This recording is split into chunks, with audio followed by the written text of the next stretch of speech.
Hi all, welcome to our channel turning P S C. അപ്പോൾ നമ്മളിന്ന് പഠിക്കാനായിട്ട് പോകുന്നത് 6ാം ക്ലാസ്സിലെ സോഷ്യൽ സയൻസിൻ്റെ ഒരു SCERT ചാപ്റ്ററാണ് ജനാധിപത്യവും അവകാശങ്ങളും.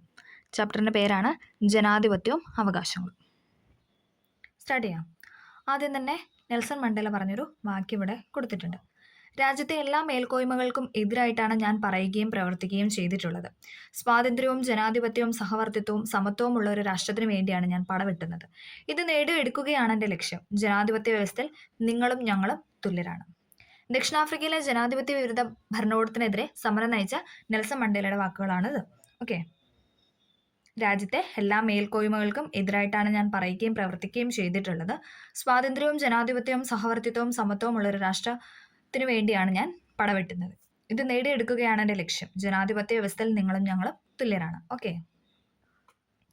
ഇനി അദ്ദേഹത്തിനെ കുറിച്ചൊരു ബോക്സ് നൽകിയിട്ടുണ്ട്, നമുക്ക് നോക്കാം. ദക്ഷിണാഫ്രിക്കയിലെ ട്രാൻസ്കോയ് ഗ്രാമത്തിൽ കസോസോ ഗോത്ര വിഭാഗത്തിൽ 1918 ജൂലൈ 18 ജനിച്ചു. 1918 ജൂലൈ 18 നെൽസൺ മണ്ടേല ജനിച്ചത്. ദക്ഷിണാഫ്രിക്കയിലെ നീഗ്രോ വംശജരുടെ അവകാശ സംരക്ഷണത്തിന് വേണ്ടി അദ്ദേഹം പോരാടി. ആഫ്രിക്കൻ നാഷണൽ കോൺഗ്രസിന്റെ മുൻനിര പോരാളിയായിരുന്നു അദ്ദേഹം.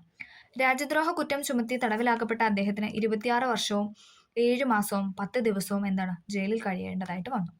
26 വർഷം അല്ലേ, 26 വർഷം 7 മാസം 10 ദിവസം. 1990 ഫെബ്രുവരി 11 ജയിൽ മോചിതനായ അദ്ദേഹം 94 ആയപ്പോൾ 94 മെയ് 10 ദക്ഷിണാഫ്രിക്കയിലെ പ്രസിഡന്റായി. 2013 ഡിസംബർ 5 95 വയസ്സിൽ അദ്ദേഹം അന്തരിച്ചു. ഓക്കെ. നെൽസൺ മണ്ടേലയെ കുറിച്ചാണ് പറഞ്ഞത്. ഇനി കുറച്ച് രാജ്യവും അതിൻ്റെ ഗവൺമെന്റിന്റെ രൂപമൊക്കെ നൽകിയിട്ടുണ്ട്, നമുക്ക് നോക്കാം. ഭൂട്ടാൻ ഭരണഘടനാപരമായ രാജവാഴ്ചയാണ് അവിടെ. ഭൂട്ടാനിലെ ഗവൺമെന്റ് ആണ് ഇതെന്ന് പറയുന്നത് ഭരണഘടനാപരമായ രാജവാഴ്ച. ഇന്ത്യയിൽ ജനാധിപത്യ ഭരണമാണ്. നമ്മൾ പറഞ്ഞായിരുന്നല്ലേ, ഇന്ത്യയിൽ ജനാധിപത്യ ഭരണമാണ്. ബ്രൂണൈ എന്ന രാജ്യത്ത് സുൽത്താൻ ഭരണമാണ്. ബ്രൂണൈ എന്ന രാജ്യത്ത് സുൽത്താൻ ഭരണമാണ്. മ്യാൻമാറിലോ പട്ടാള ഭരണമാണ്. ഓക്കെ. ഭൂട്ടാൻ രാജാവും ബ്രൂണൈ സുൽത്താനും പിന്തുടർച്ച അടിസ്ഥാനത്തിൽ അധികാരത്തിൽ വരുന്നവരാണ്. അതായത് നമ്മൾ പറഞ്ഞു ഭൂട്ടാനിൽ ഭരണഘടനാപരമായ രാജവാഴ്ചയാണ്. അപ്പോൾ അവിടെ രാജാവിന്റെ ഭരണമാണ്. സുൽത്താൻമാരുടെ ഭരണമാണ് അവിടെ ബ്രൂണയിലുള്ളത്. ഭൂട്ടാൻ രാജാവും ബ്രൂണൈ സുൽത്താനും പിന്തുടർച്ച അടിസ്ഥാനത്തിൽ അധികാരത്തിൽ വരുന്നു. ഇവ ജനാധിപത്യേതര ഗവൺമെന്റുകൾക്ക് ഉദാഹരണമാണ്. പട്ടാള ഭരണവും ജനാധിപത്യേതര ഗവൺമെന്റുകൾ പെടുന്നതാണ്. പട്ടാള ഭരണം എന്ന് പറയുന്നത് ജനാധിപത്യേതര ഗവൺമെന്റിൽ പെടുന്നതാണ്. ഒരു വ്യക്തിയോ ഒന്നിലധികം വ്യക്തികളോ സ്വന്തം ഇഷ്ടാനുസരണം നടത്തുന്ന ഭരണക്രമമാണ് എന്തെന്ന് പറയുന്നത് ജനാധിപത്യേതര ഭരണവ്യവസ്ഥ എന്ന് പറയുന്നത്. ഒരു വ്യക്തിയോ ഒന്നിലധികം വ്യക്തികളോ സ്വന്തം ഇഷ്ടാനുസരണം നടത്തുന്ന ഭരണക്രമമാണ് എന്തെന്ന് പറയുന്നത് ജനാധിപത്യേതര ഭരണവ്യവസ്ഥ എന്ന് പറയുന്നത്. ഇന്ത്യയിൽ ജനാധിപത്യ ഭരണക്രമമാണ് ഉള്ളത്. ഇന്ത്യയിൽ ജനാധിപത്യ ഭരണമാണ്. ജനപ്രതിനിധികൾ നടത്തുന്ന ഭരണക്രമത്തെയാണ് ജനാധിപത്യ ഗവൺമെന്റ് എന്ന് പറയുന്നത്. അല്ലെ, ജനപ്രതിനിധികളാണ് എന്തെന്ന് പറയുന്നത് ഭരണം നടത്തുന്നത്. അതാണ് എന്തെന്ന് പറയുന്നത് ജനാധിപത്യ ഗവൺമെന്റ് എന്ന് പറയുന്നത്. ജനാധിപത്യ ഗവൺമെന്റുകളുടെയും ജനാധിപത്യേതര ഗവൺമെന്റുകളുടെയും സവിശേഷതയാണ് നൽകിയിട്ടുള്ളത്. നമുക്ക് നോക്കാം. ജനാധിപത്യ ഗവൺമെന്റും ഉണ്ട്, ജനാധിപത്യേതര ഗവൺമെന്റും ഉണ്ട്. ജനങ്ങൾ തിരഞ്ഞെടുക്കുന്ന ജനപ്രതിനിധികളുടെ ഭരണമാണ് എന്തെന്ന് പറയുന്നത് ജനാധിപത്യ ഗവൺമെന്റ്. ഇന്ത്യയിൽ അതാണല്ലേ ഫോളോ ചെയ്യുന്നത്. ജനങ്ങൾ തിരഞ്ഞെടുക്കുന്ന ജനപ്രതിനിധികളുടെ ഭരണമാണ് എന്തെന്ന് പറയുന്നത് ജനാധിപത്യ ഗവൺമെന്റ് എന്ന് പറയുന്നത്. അധികാരം പരമ്പരാഗതമായി കൈമാറുകയോ പിടിച്ചെടുക്കുകയോ ചെയ്യുന്നതാണ് എന്തെന്ന് പറയുന്നത് ജനാധിപത്യേതര ഗവൺമെന്റ് എന്ന് പറയുന്നത്. അധികാരം ഒന്നെങ്കിൽ പരമ്പരാഗതമായി കൈമാറണം അല്ലെങ്കിൽ പിടിച്ചെടുക്കണം. അതാണ് എന്തെന്ന് പറയുന്നത് ജനാധിപത്യേതര ഗവൺമെന്റ് എന്ന് പറയുന്നത്. ജനങ്ങൾക്ക് അഭിപ്രായ സ്വാതന്ത്ര്യവും അവകാശങ്ങളും നിയമപരമായി ഉറപ്പു നൽകുന്നുണ്ട്. ജനാധിപത്യ ഗവൺമെന്റിൽ ജനങ്ങളുടെ അഭിപ്രായങ്ങളും അവരുടെ സ്വാതന്ത്ര്യങ്ങളും അവകാശങ്ങളും ഒക്കെ നിയമപരമായി ഉറപ്പു നൽകുന്നു. ഇനി ജനാധിപത്യേതരമാണെങ്കിലോ ജനങ്ങൾക്ക് അഭിപ്രായ സ്വാതന്ത്ര്യവും അവകാശങ്ങളും പരിമിതമാണ്. അല്ലെ, അതിനൊക്കെ ഒരു കൺട്രോൾ ഉണ്ട്. അല്ലെ, ഭരണാധികാരികൾ നിയമത്തിന് വിധേയരായി പ്രവർത്തിക്കുന്നു. ഭരണാധികാരികൾ ജനാധിപത്യ ഗവൺമെന്റിൽ നിയമത്തിന് വിധേയരായിട്ട് തന്നെയാണ് പ്രവർത്തിക്കുന്നത്. ഇനി ജനാധിപത്യേതര ഗവൺമെന്റ് വരുമ്പോഴോ ഭരണാധികാരി നിയമത്തിന് അതീതനാണ്. അല്ലെ, അവര് അതിന് മുകളിലാണ്. കാരണം അവർ തീരുമാനിക്കുന്നതാണ് നിയമം. അതായത് ജനാധിപത്യേതര ഗവൺമെന്റിൽ ഭരണാധികാരികളാണ് നിയമത്തിന് അധീനരാണ്. കാരണം ഭരണാധികാരി തന്നെയാണ് നിയമങ്ങൾ തീരുമാനിക്കുന്നത്. ഒന്നും കൂടെ പറയാം. ജനാധിപത്യ ഗവൺമെന്റ് എന്ന് ഉദ്ദേശിക്കുന്നത് ജനങ്ങൾ തിരഞ്ഞെടുക്കുന്ന ജനപ്രതിനിധികളുടെ ഭരണമാണ്. ജനങ്ങൾക്ക് അഭിപ്രായ സ്വാതന്ത്ര്യവും അവകാശവും നിയമപരമായി ഉറപ്പ് നൽകുന്നുണ്ട്. ഭരണാധികാരികളും നിയമത്തിന് വിധേയരായിട്ട് പ്രവർത്തിക്കുന്നു. ജനാധിപത്യേതര ഗവൺമെന്റ് ആണെങ്കിൽ അധികാരം പരമ്പരാഗതമായി കൈമാറുകയോ പിടിച്ചെടുക്കുകയോ ചെയ്യുന്നു. ജനങ്ങൾക്ക് അഭിപ്രായ സ്വാതന്ത്ര്യവും അവകാശങ്ങളും പരിമിതമാണ്. ഭരണാധികാരി നിയമത്തിന് അതീതനാണ്. കാരണം അവർ തീരുമാനിക്കുന്നതാണ് എന്തെന്ന് പറയുന്നത് നിയമം എന്ന് പറയുന്നത്. ഓക്കെ. ഇനി ജനാധിപത്യ ഗവൺമെന്റിന്റെ മേന്മകളാണ് നമ്മൾ പറയുന്നത്. ജനങ്ങളുടെ അഭിലാഷം മാനിക്കുന്നു. ജനങ്ങളുടെ അഭിലാഷം എന്താണ്? അവർ മാനിക്കുന്നുണ്ട്. വ്യക്തി സ്വാതന്ത്ര്യം സംരക്ഷിക്കുന്നു. ഓരോ വ്യക്തിയുടെയും സ്വാതന്ത്ര്യം എന്താണ്? സംരക്ഷിക്കുന്നുണ്ട്. ഭരണാധികാരികളും ജനങ്ങളും ഒരേ നിയമത്തിന് വിധേയരാണ്. നമ്മൾ പറഞ്ഞല്ലേ, ഇവരും എന്താ, ഭരണാധികാരികൾ എന്താണ്? നിയമത്തിന് മുന്നിൽ വിധേയരാവേണ്ടവരാണ്. ഭരണാധികാരികൾ ജനങ്ങളോട് കടപ്പെട്ടിരിക്കുന്നു. ഭരണാധികാരികൾ എന്താണ്? ജനങ്ങളോട് കടപ്പെട്ടിരിക്കുന്നു. ഇനി നമ്മൾ പഠിക്കാൻ പോകുന്നതാണ് മനുഷ്യാവകാശങ്ങൾ. ഓക്കെ, നമ്മൾ പഠിക്കാൻ പോകുന്നതാണ് മനുഷ്യാവകാശങ്ങൾ.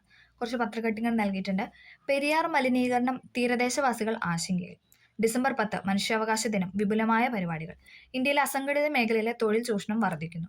ശിവകാശിയിലെ പടക്ക നിർമ്മാണ ഫാക്ടറിയിലെ കുട്ടികൾ ഗുരുതരമായ ആരോഗ്യ പ്രശ്നങ്ങളെന്ന് റിപ്പോർട്ട്. ഓക്കെ, അതിന് മുന്നേ നമുക്കൊരു ബോക്സ് നോക്കാം. സാർവദേശീയ മനുഷ്യാവകാശ പ്രഖ്യാപനം. Very very very important. Okay, സാർവദേശീയ മനുഷ്യാവകാശ പ്രഖ്യാപനം. എല്ലാ മനുഷ്യരും സ്വതന്ത്രരായി ജനിക്കുന്നു. അല്ലെ, എല്ലാ മനുഷ്യരും എന്താണ്? സ്വതന്ത്രമായിട്ടാണ് ജനിക്കുന്നത്. പദവിയിലും അവകാശത്തിലും തുല്യത പുലർത്തുന്നു. അവർ ബുദ്ധിയും മനസ്സാക്ഷിയും കൊണ്ട് അനുഗ്രഹീതരും പരസ്പര സാഹോദര്യവും പുലർത്താൻ നിർബന്ധിതരുമാണ്. ഓക്കെ, ഇനി പത്രക്കട്ടിങ്ങിനെ കുറിച്ചാണ് പറയുന്നത്. അവകാശ നിഷേധങ്ങൾക്കിടയാകുന്ന ചില സാഹചര്യങ്ങളും അവയെ സംരക്ഷിക്കുന്നതിനുള്ള ശ്രമങ്ങളുമാണ് കൊളാഷിൽ പ്രതിപാദിക്കുന്നത്. അവകാശ ലംഘനങ്ങളും ഉണ്ടാകുമ്പോഴാണ് അവകാശ സംരക്ഷണത്തിന് വേണ്ടിയുള്ള ശ്രമങ്ങൾ ഉണ്ടാകുന്നത്. അല്ലെ, അവകാശത്തിന്റെ ലംഘനം ഉണ്ടാവണമെന്നുള്ള അവകാശം സംരക്ഷിക്കാൻ വേണ്ടിയിട്ടുള്ള ഓരോ ശ്രമങ്ങളും ഉണ്ടാകുന്നത്. ആധുനിക കാലത്ത് അവകാശങ്ങളെ പൊതുവെ മനുഷ്യാവകാശം എന്ന നിലയ്ക്കാണ് വിലയിരുത്തപ്പെടുന്നത്. മനുഷ്യവംശത്തിലെ ഒരു അംഗം എന്ന നിലയിൽ എല്ലാവർക്കും ഒരുപോലെ ലഭ്യമായിരിക്കേണ്ട അവകാശങ്ങളാണ് എന്തെന്ന് പറയുന്നത്? മനുഷ്യാവകാശം എന്ന് പറയുന്നത്. 1948 ഡിസംബർ 10 നിലവിൽ വന്ന സാർവദേശീയ മനുഷ്യാവകാശ പ്രഖ്യാപനം. അപ്പം സാർവദേശീയ മനുഷ്യാവകാശ പ്രഖ്യാപനം എന്നാണ് 1948 December 10. Very important, very very very important. Okay, 1948 December 10 എന്തെന്ന് പറയുന്നത്? സാർവദേശീയ മനുഷ്യാവകാശ പ്രഖ്യാപനം നടന്നത്. ഓക്കെ, ജീവിക്കാനുള്ള അവകാശം, സ്വാതന്ത്ര്യത്തിനുള്ള അവകാശം, സംഘടനാ സ്വാതന്ത്ര്യം, തൊഴിലവകാശം, സംസ്കാരവും ഭാഷയും ലിപിയും സംരക്ഷിക്കാനുള്ള അവകാശം. ഇതൊക്കെ എന്താണ്? മനുഷ്യാവകാശങ്ങളെ കുറിച്ചാണ് പറഞ്ഞത്. ജീവിക്കാനുള്ള അവകാശം, സ്വാതന്ത്ര്യത്തിനുള്ള അവകാശം, സംഘടനാ സ്വാതന്ത്ര്യം, തൊഴിലവകാശം, സംസ്കാരവും ഭാഷയും ലിപിയും സംരക്ഷിക്കാനുള്ള അവകാശം. ഇതൊക്കെ എന്താണ്? മനുഷ്യന്റെ അവകാശങ്ങളെ കുറിച്ചാണ് പറഞ്ഞു വെച്ചത്. മനുഷ്യാവകാശ സംരക്ഷണത്തിനു വേണ്ടി ഇന്ത്യ ഗവൺമെന്റ് ദേശീയ തലത്തിലും സംസ്ഥാന തലത്തിലും നിരവധി നടപടികൾ കൈക്കൊണ്ടിരിക്കുന്നു. അവയിൽ പ്രധാനപ്പെട്ടതാണ് ദേശീയ മനുഷ്യാവകാശ കമ്മീഷന്റെയും സംസ്ഥാന മനുഷ്യാവകാശ കമ്മീഷന്റെയും രൂപീകരണം. ഓക്കെ, ഇവിടെ ഒരു ബോക്സ് കൊടുത്തിട്ട് നോക്കാം. ജീവിക്കാനുള്ള അവകാശം എന്നാൽ അന്തസ്സോടെയുള്ള ജീവിതം എന്നാണ് അർത്ഥമാക്കുന്നത്. ശുദ്ധവായു, ശുദ്ധജലം, മതിയായ പോഷകാഹാരം എന്നിവയൊക്കെ ജീവിക്കാനുള്ള അവകാശത്തിന്റെ ഭാഗമാണ്. ശുദ്ധവായു, ശുദ്ധജലം, മതിയായ പോഷകാഹാരം ഇതൊക്കെ എന്താണ്? മാന്യമായി ജീവിക്കാൻ അല്ലെങ്കിൽ ജീവിക്കാനുള്ള അവകാശത്തിന്റെ ഭാഗമാണ്. ഓക്കെ, അടുത്താണ് മനുഷ്യാവകാശ കമ്മീഷൻ. ഈ ഒരു ക്വസ്റ്റ്യനില്ലാത്ത ഒരു ക്വസ്റ്റ്യൻ പേപ്പർ വികസിക്കില്ല അല്ലേ? ഓക്കെ, നമുക്ക് നോക്കാം. ദേശീയ മനുഷ്യാവകാശ commission very very very important ആണ്. ദേശീയ മനുഷ്യാവകാശ കമ്മീഷൻ നമുക്ക് നോക്കാം. മനുഷ്യാവകാശ സംരക്ഷണത്തിന് വേണ്ടി ദേശീയ തലത്തിൽ കൈക്കൊണ്ട പ്രധാന നടപടിയാണ് ദേശീയ മനുഷ്യാവകാശ കമ്മീഷന്റെ രൂപീകരണം. മനുഷ്യാവകാശ സംരക്ഷണത്തിന് വേണ്ടി ദേശീയ തലത്തിൽ കൈക്കൊണ്ട പ്രധാന നടപടിയാണ് ഇതെന്ന് പറയുന്നത് ദേശീയ മനുഷ്യാവകാശ കമ്മീഷന്റെ രൂപീകരണം എന്ന് പറയുന്നത്. 1993 പാർലമെന്റ് പാസാക്കിയ മനുഷ്യാവകാശ സംരക്ഷണ നിയമം അനുസരിച്ചാണ് ദേശീയ മനുഷ്യാവകാശ കമ്മീഷന് രൂപം നൽകിയത്. അപ്പം പാർലമെന്റിൽ എന്താണ് ഈ നിയമം പാസാക്കിയെന്ന് ചോദിച്ചാൽ 1993. 1993 പാർലമെന്റ് പാസാക്കിയ മനുഷ്യാവകാശ സംരക്ഷണ നിയമം അനുസരിച്ചാണ് ഏത്? ദേശീയ മനുഷ്യാവകാശ കമ്മീഷൻ രൂപം നൽകിയത്. ദേശീയ മനുഷ്യാവകാശ കമ്മീഷന് ചെയർമാൻ ഉൾപ്പെടെ 5 അംഗങ്ങളാണ് ഉള്ളത്. അപ്പോൾ ചെയർമാൻ ഉൾപ്പെടെ 5 പേരാണ് അവിടെയുള്ളത് ദേശീയ മനുഷ്യാവകാശ കമ്മീഷനിലുള്ളത്. റിട്ടയർ ചെയ്ത ഒരു സുപ്രീം കോടതി ചീഫ് ജസ്റ്റിസ് ആയിരിക്കും കമ്മീഷന്റെ ചെയർമാൻ. ഇപ്പോൾ അത് മാറ്റിയിട്ടുണ്ടല്ലേ. 2019 ഭേദഗതി പ്രകാരം എന്താണ്? റിട്ടയർഡ് ആയ സുപ്രീം കോടതി ചീഫ് ജസ്റ്റിസോ ജഡ്ജിനോ ആവാം അല്ലേ? ഓക്കെ, ദേശീയ മനുഷ്യാവകാശ കമ്മീഷന്റെ ചുമതലകൾ. മനുഷ്യാവകാശ ലംഘനവുമായി ബന്ധപ്പെട്ട പരാതികളിന്മേൽ അന്വേഷണം നടത്തുക. ഇത് ഇമ്പോർട്ടൻ്റ് ആണ്. സ്റ്റേറ്റ്മെന്റ് ആയിട്ട് ഇത് ചോദിച്ചിട്ടുണ്ട്. മനുഷ്യാവകാശ ലംഘനവുമായി ബന്ധപ്പെട്ട പരാതികളിൽ എന്താ? അന്വേഷണം നടത്തുക. ഇതൊക്കെയാണ് ഇതെന്ന് പറയുന്നത് എന്താണ്? ദേശീയ മനുഷ്യാവകാശ കമ്മീഷന്റെ ചുമതലയാണ്. ജയിലുകളും മറ്റും സന്ദർശിച്ച് അന്തേവാസികളുടെ ജീവിത സൗകര്യം പഠിച്ച് ശുപാർശകൾ നൽകുന്നു. ജയിലുകളും മറ്റും സന്ദർശിച്ച് എന്താണ്? അവിടുത്തെ അന്തേവാസികളുടെ ജീവിത സൗകര്യം പഠിച്ച് ശുപാർശകൾ നൽകുന്നു. മനുഷ്യാവകാശ സംരക്ഷണത്തിന് ഫലപ്രദമായ നിർദ്ദേശങ്ങൾ നൽകുന്നു. മനുഷ്യാവകാശ രംഗത്ത് പ്രവർത്തിക്കുന്ന സന്നദ്ധ സംഘടനകളെ പരിപോഷിപ്പിക്കുന്നു. ഇതൊക്കെ എന്താണ്? മനുഷ്യാവകാശ കമ്മീഷന്റെ ചുമതലകളാണ്. ഓക്കെ, ഒന്നും കൂടെ പറയാം. മനുഷ്യാവകാശ ലംഘനവുമായി ബന്ധപ്പെട്ട പരാതികളിന്മേൽ അന്വേഷണം നടത്തുക, ജയിലുകളും മറ്റും സന്ദർശിച്ച് അന്തേവാസികളുടെ ജീവിത സൗകര്യം പഠിച്ച് ശുപാർശ നൽകുക, മനുഷ്യാവകാശ സംരക്ഷണത്തിന് ഫലപ്രദമായ നിർദ്ദേശങ്ങൾ നൽകുക, മനുഷ്യാവകാശ രംഗത്ത് പ്രവർത്തിക്കുന്ന സന്നദ്ധ സംഘടനകളെ പരിപോഷിപ്പിക്കാം. ഇതൊക്കെ എന്താണ്? ദേശീയ മനുഷ്യാവകാശ കമ്മീഷന്റെ ചുമതലകളാണ്. ഓക്കെ, ഒരു ഫിഗർ തന്നിട്ടുണ്ട്. ജസ്റ്റിസ് രംഗനാഥ മിശ്ര. അദ്ദേഹം ആരായിരുന്നു? ദേശീയ മനുഷ്യാവകാശ കമ്മീഷന്റെ ആദ്യത്തെ ചെയർമാൻ ആയിരുന്നു അല്ലേ. ഇമ്പോർട്ടൻ്റ് ആണ്, PYQ ആണ്, എല്ലാ ക്വസ്റ്റ്യൻ പേപ്പറിലും വരുന്ന ഒരു ക്വസ്റ്റൻ ആണ് അല്ലേ. ജസ്റ്റിസ് രംഗനാഥ മിശ്ര, അദ്ദേഹമാണ് മനുഷ്യാവകാശ കമ്മീഷന്റെ ആദ്യത്തെ ചെയർമാനാണെന്ന് പറയുന്നത്. ജസ്റ്റിസ് രംഗനാഥ മിശ്ര. ഓക്കെ, അടുത്തതാണ് സംസ്ഥാന മനുഷ്യാവകാശ കമ്മീഷൻ. നമ്മളിപ്പോൾ പറഞ്ഞ എന്തായിരുന്നു? ദേശീയ മനുഷ്യാവകാശ കമ്മീഷനായിരുന്നു. ഇനി ഇത് പറയുന്നതാണ് സംസ്ഥാന മനുഷ്യാവകാശ കമ്മീഷൻ. എല്ലാ സംസ്ഥാനങ്ങളിലും സംസ്ഥാന മനുഷ്യാവകാശ കമ്മീഷനുകൾക്ക് രൂപം നൽകിയിട്ടുണ്ട് അല്ലേ. എല്ലാ സ്റ്റേറ്റിലും എന്താണ്? മനുഷ്യാവകാശ കമ്മീഷൻ ഉണ്ട്. 1998 കേരള സംസ്ഥാന മനുഷ്യാവകാശ കമ്മീഷൻ നിലവിൽ വന്നു. അപ്പോൾ കേരളത്തിൽ എന്താണ് മനുഷ്യാവകാശ സംരക്ഷണ നിയമം വന്നതെന്ന് വെച്ചാൽ 98. ഒരു ചെയർമാനും 2 അംഗങ്ങളും അടങ്ങിയതാണ് സംസ്ഥാന മനുഷ്യാവകാശ കമ്മീഷൻ. അതായത് മൊത്തം 3 അംഗങ്ങൾ അല്ലേ. ഒരു ചെയർമാനും 2 അംഗങ്ങളും. ഓക്കെ, ദേശീയ മനുഷ്യാവകാശ കമ്മീഷനിൽ നിക്ഷിപ്തമായിരിക്കുന്ന ചുമതലകൾ തന്നെയാണ് എവിടെയെന്ന് പറയുന്നത്? സംസ്ഥാന മനുഷ്യാവകാശ കമ്മീഷനിലും ഉള്ളത്. മനുഷ്യാവകാശങ്ങൾ നിഷേധിക്കപ്പെട്ടാൽ എന്താണ്? മനുഷ്യാവകാശ കമ്മീഷനെ സമീപിക്കാം. മനുഷ്യന്റെ അവകാശങ്ങൾ നിഷേധിക്കപ്പെട്ട എന്താണ്? നമുക്ക് മനുഷ്യാവകാശ കമ്മീഷന്റെ അടുത്ത് സമീപിക്കാവുന്നതാണ്. ഓക്കെ, അടുത്താണ് കുട്ടികളുടെ അവകാശം. കുറച്ച് ഇത് എന്നാ പോസ്റ്റർ തന്നിട്ടുണ്ട്, നമുക്ക് നോക്കാം. അഭിപ്രായ സ്വാതന്ത്ര്യം എൻ്റെ അവകാശമാണ്. പഠിക്കാൻ എനിക്ക് അവകാശമുണ്ട്. ബാലവേലയിൽ നിന്ന് സംരക്ഷണം എൻ്റെ അവകാശമാണ്. പേരിനും ദേശീയതയ്ക്കും എനിക്ക് അവകാശമുണ്ട്. ഓക്കെ, കുട്ടികളുടെ ഏതാനും അവകാശങ്ങളാണ് നൽകിയിരിക്കുന്നത്. എന്തുകൊണ്ടാണ് കുട്ടികൾക്ക് സവിശേഷമായ അവകാശങ്ങൾ ആവശ്യമാകുന്നത്? എന്തൊക്കെയാണ് കുട്ടികളുടെ അവകാശങ്ങൾ? ബാല്യത്തിന്റെ ശാരീരികവും മാനസികവുമായ അവസ്ഥ കുട്ടികളെ സവിശേഷ പരിഗണന അർഹിക്കുന്നവരാക്കുന്നു. അതിനാൽ കുട്ടികളുടെ അവകാശ സംരക്ഷണം വളരെ പ്രാധാന്യമുള്ളതാണ്. വിദ്യാഭ്യാസം കുട്ടികളുടെ പ്രധാന അവകാശമാണ്. നമ്മൾ പഠിച്ചായിരുന്നല്ലേ, വിദ്യാഭ്യാസം എന്ന് പറയുന്നത് കുട്ടികളുടെ പ്രധാന അവകാശമാണ്. ഓക്കെ, 2009 പാർലമെന്റ് പാസാക്കിയ വിദ്യാഭ്യാസ അവകാശ നിയമം ഇത് എടുത്തു പറയുന്നുണ്ട് അല്ലേ. അതിലൂടെ എന്താണ്? കുട്ടികളുടെ അവകാശത്തെക്കുറിച്ച് എടുത്തു പറയുന്നുണ്ട്. 6 മുതൽ 14 വയസ്സ് വരെ പ്രായമുള്ള കുട്ടികൾക്ക് എന്താണ്? സൗജന്യ നിർബന്ധിതമായ വിദ്യാഭ്യാസം ഉറപ്പാക്കുന്നു. അതും ഇതിനകത്ത് പറയുന്ന ഒരു പോയിന്റ് ആണല്ലേ. ഓക്കെ, പഠനാനുകൂല അന്തരീക്ഷവും അടിസ്ഥാന സൗകര്യങ്ങളും കുട്ടികളുടെ അവകാശമാണ്. പഠിക്കാനുള്ള അവകാശം കുട്ടിയുടെ അവകാശമാണെന്ന് മനസ്സിലായല്ലോ. കൂടുതൽ അവകാശങ്ങൾ എഴുതി പട്ടിക പൂർത്തിയാക്കും. ഓക്കെ,